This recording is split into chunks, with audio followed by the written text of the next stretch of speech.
आप सबों को जय मसीह की गुड मॉर्निंग। सुबह के समय आप सभी का हम स्वागत करते हैं।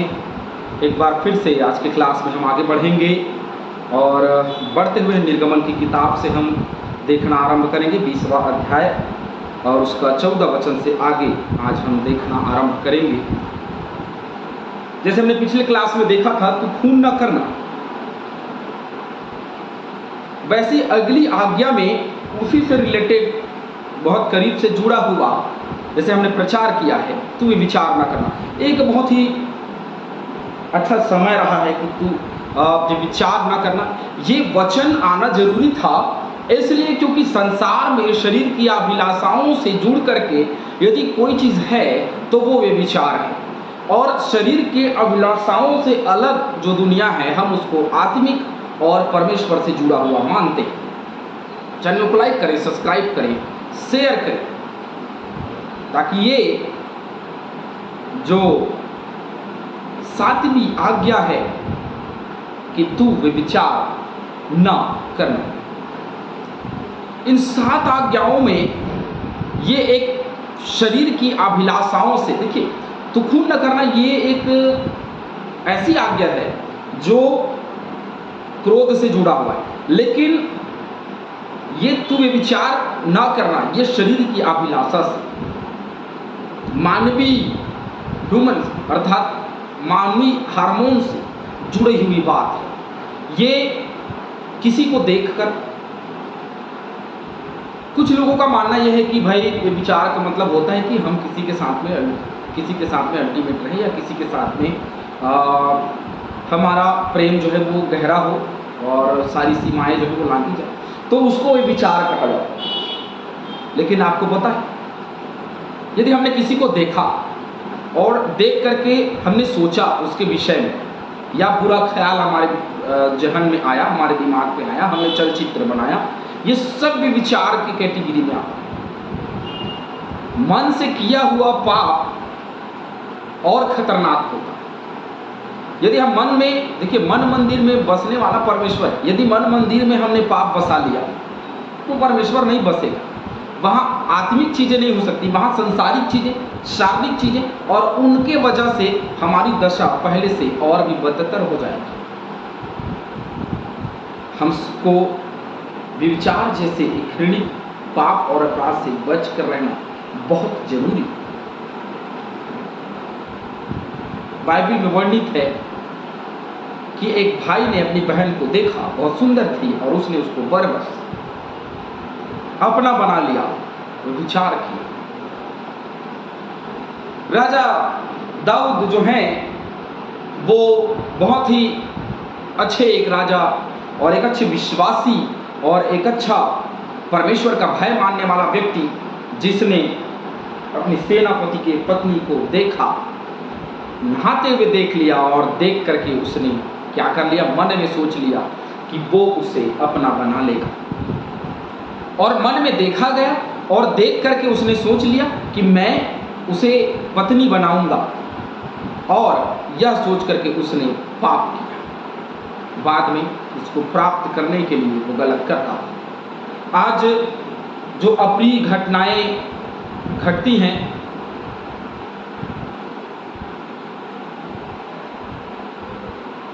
आजकल जो अप्रिय घटनाएं हमारे बीच में देख रहे हैं घटती हैं हमारे बहनों के साथ में, सभी, क्योंकि सब हमारी बहनें हैं, हमारी बहनों के साथ में, हमारी बेटियों के साथ में, हमारे माताओं और बहनों के साथ में जो घटनाएं घटती हैं, ये अप्रिय घटना है और ये व्यभिचार से जुड़ी हुई बात है। क्योंकि जब हम किसी को बुरी नज़र से देखेंगे तो उसके बाद यदि हम उसको किसी भी हमारी माताएं बहनें, यदि हम बहन के नज़र से देखेंगे, ये हमारी बहन, तो भाई कोई गलत नहीं करेगा, लेकिन हमारा देखना ही गलत होता है।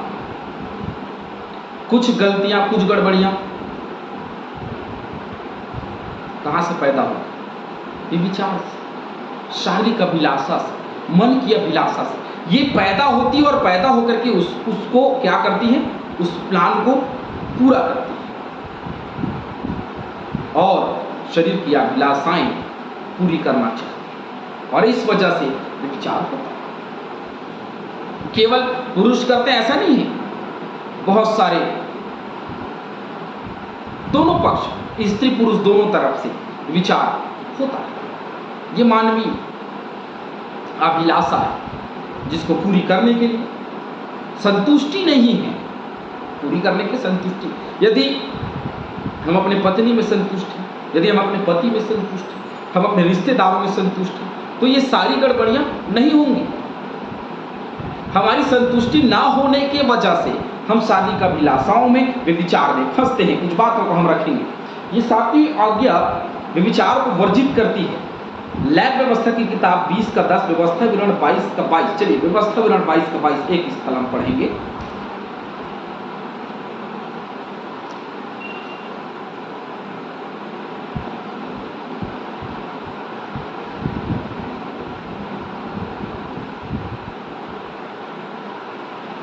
व्यवस्था विवरण 22 का 22।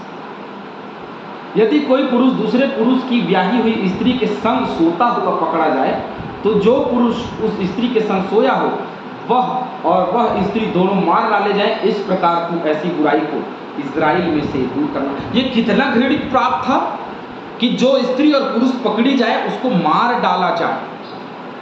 बहुत स्पष्ट आज्ञा दिया गया कि उसको मार डाला जाए। इतना घृणित पाप माना गया। सारी अनैतिकता तथा कामुक पापों को यह प्रदर्शित करती है। हमारे अनैतिकता है ना, जैसे हमारे कानून में, हमारे संविधान में अभी लागू किया गया कि पुरुष पुरुष से शादी कर सकता है, स्त्री स्त्री से शादी कर सकता है। कई देशों के कानून में यह लागू किया गया है ना। तो ये अनैतिक विवाह या अनैतिकता को फैलाने वाली ये रिश्ते व्यभिचार की श्रेणी में आते हैं। वो जो समाज में एक गंदगी के रूप में देखा जाता है, उसको व्यभिचार कहा जाता है। और यही बात वचन कहता है। मत्ती 5 अध्याय 27 से 32 के बीच में। चलिए देखिए मत्ती 5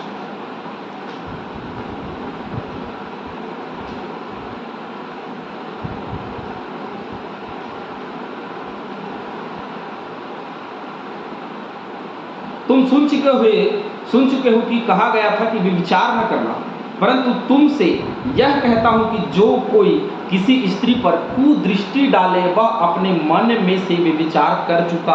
मैंने कहा ना, सबसे पहले आदमी देखता है और कुदृष्टि डाल करके, अनैतिक दृष्टि रख करके वो क्या करता है, व्यभिचार करता है। लिखा है ऐसे हमने सोचा भी किसी स्त्री के बारे में तो हमने पाप कर लिया, व्यभिचार कर लिया।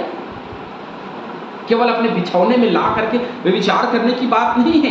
ये विचार तब हो जाता है जब हमने किसी के विषय में सोच लिया और हमने पाप कर।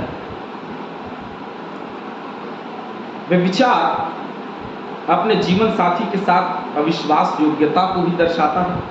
परमेश्वर की दृष्टि में इतनी घृणित है कि समस्त बाइबल इसके विरुद्ध है। पूरी बाइबल में कहीं भी आप व्यभिचार के विरुद्ध कहीं भी देखोगे उसकी विरुद्ध में सजा ही है।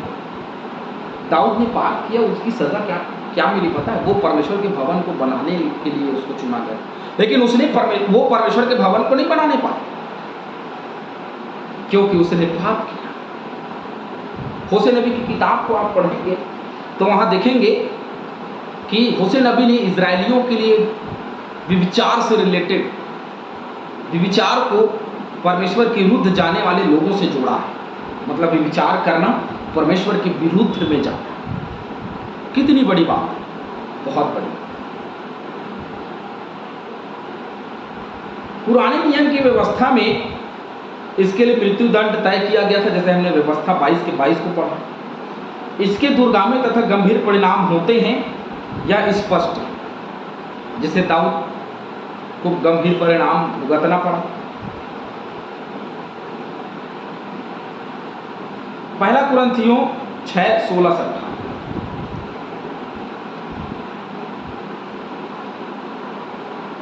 पहला कुरिन्थियों 6:16 से 18 वहां पढ़ेंगे। क्या तुम जानते हो कि जो कोई वेश्या से संगति करता है वह उसके साथ एक तन हो जाता है, क्योंकि वह कहता है कि वे दोनों एक तन होंगे। और जो प्रभु की संगति में रहता है वह उसके साथ एक आत्मा हो जाता है। व्यभिचार से बचे रहो।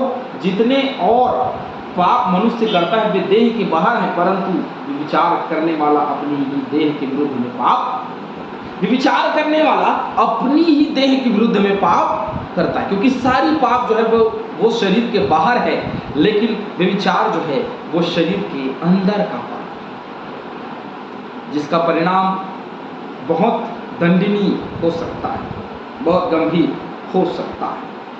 नीति वचन रोमियो की किताब 13 का 9 पढ़ते हैं।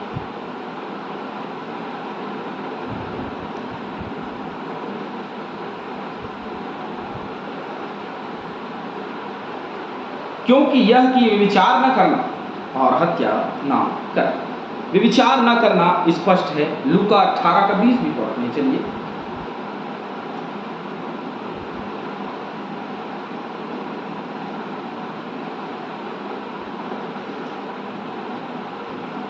तू आज्ञाओं को तो जानता है कि व्यभिचार न करना।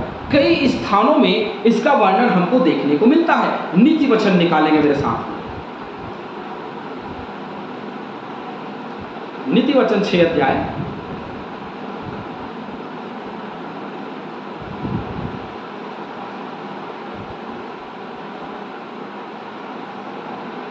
व्यभिचार जो है वो एक गंभीर परिणाम और एक गंभीर दंड को हमारे जीवन में लेकर के आती है। नीति वचन 6 का 32,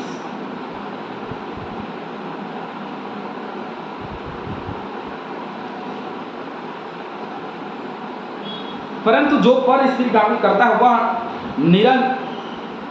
निर्बुद्ध है।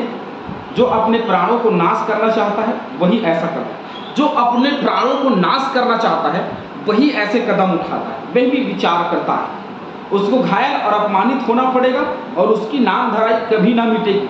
उसकी नाम धराई अर्थात उसका पाप जो है वो कभी नहीं मिटेगा। ये नाम मिटने वाला पाप है परमेश्वर की दृष्टि में, क्योंकि जलन से पुरुष बहुत ही क्रोधित हो जाता है और पलटा लेने के दिन वह कुछ कोमलता नहीं दिखा।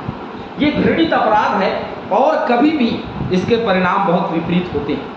यदि पत्नी ऐसा करती हुई पकड़ी जाती है तो पुरुष के लिए असहनीय, और पुरुष ऐसा करता हुआ पाया जाता है तो एक स्त्री के लिए बहुत असहनीय हो जाता है। और बाइबल में एकमात्र कारण है तलाक लेने का, और वो है व्यभिचार। यदि पुरुष या स्त्री यदि पति को या पत्नी को व्यभिचार करते हुए पकड़े तो वो तलाक ले सकता है, अन्यथा कोई कारण दुनिया में ऐसा नहीं है जिससे तलाक का विषय खड़ा हो। कानून में अलग अलग नियम होंगे, वो अलग चीज है। विचार नहीं मिल रहे हैं, तलाक हो रहा है। विवाद हो रहा है, तलाक हो रहा है। समस्याएं हो रही है, तलाक हो रहा है। एक विश्वासी एक अविश्वासी, तलाक हो रहा है। एक कमाता है, एक नहीं कमाती है तो तलाक हो रहा है। घर नहीं चल पा रहा है, तलाक हो रहा है। लेकिन बाइबल में यदि कोई बात लिखी है तो वे विचार जो करे, यदि पाया जाए विचार करते हुए, तो वो तलाक ले सकता है।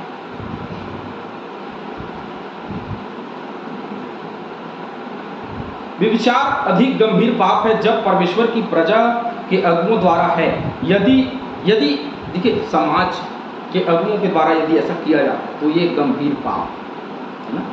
जब वे इस पाप को करते हैं तो यह परमेश्वर के वचन का अनादर करते हैं, करने के बराबर है, तथा स्वयं प्रभु का विवाह में अविश्वास योग्यता के कारण विश्वासी अयोग्य हो जाता है। कलीसिया अगुवाई के लिए चुने जाने के कारण ही ऐसा सारी चीज़ें होती हैं। लेकिन व्यभिचार एक बहुत ही गंभीर दशा है। थोड़ा क्लास लंबा चलेगा, थोड़ा और हम देखेंगे उस विषय में। परमेश्वर की प्रजा के अगुओं में तथा सदस्यों में व्यभिचार या गलत कामुकता पहले से आत्मिक व्यभिचार का परिणाम है, अर्थात परमेश्वर के प्रति अविश्वास योग्यता को व्यभिचार जो है वो दर्शाता है। व्यभिचार इतना बड़ा पाप है कि उसका परिणाम निर्दोष व्यक्ति के लिए यह होता है कि वह विवाह को तलाक के द्वारा समाप्त कर दे। मैंने कहा ना, एकमात्र कामुक अनैतिकता कलीसिया के भीतर अनुशासित की जाए और सहन न की जाए। पहला कुरिन्थियों 5:1 से 13 के बीच में आप इसके विषय पढ़ लेंगे। अपश्चातापी व्यभिचार का परमेश्वर के राज्य में कोई उत्तराधिकारी नहीं है, कोई स्थान नहीं है। उसको परमेश्वर के भवन से, परमेश्वर के स्वर्गीय स्थान से उसको अलग कर दिया जाता है। तो व्यभिचार न करना एक गंभीर विषय है, इसको समझना होगा, क्योंकि ये देह के बाहर का पाप नहीं परंतु देह के अंदर का पाप, और इस पाप का परिणाम दंडनीय। दाऊद को दंड मिला, हमको भी परमेश्वर ने छोड़ा, हमको दंड मिले।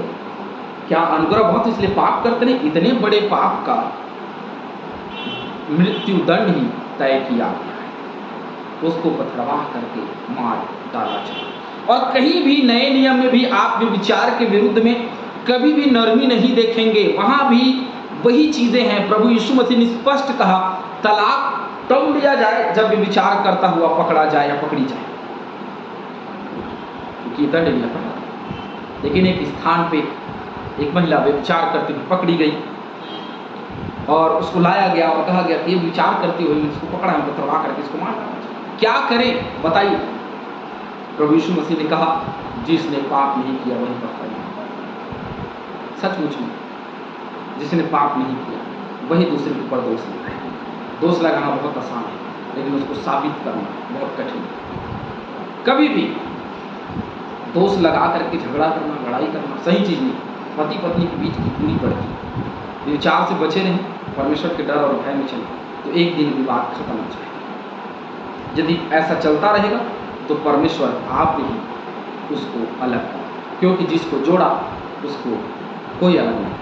मतलब केवल ऐसा परमेश्वर का दंड ही करे। परमेश्वर हम सभी को आशीष दे, विचार से बचे रहें, क्योंकि ये शरीर के अंदर का प्रभु आप सभी को आशीष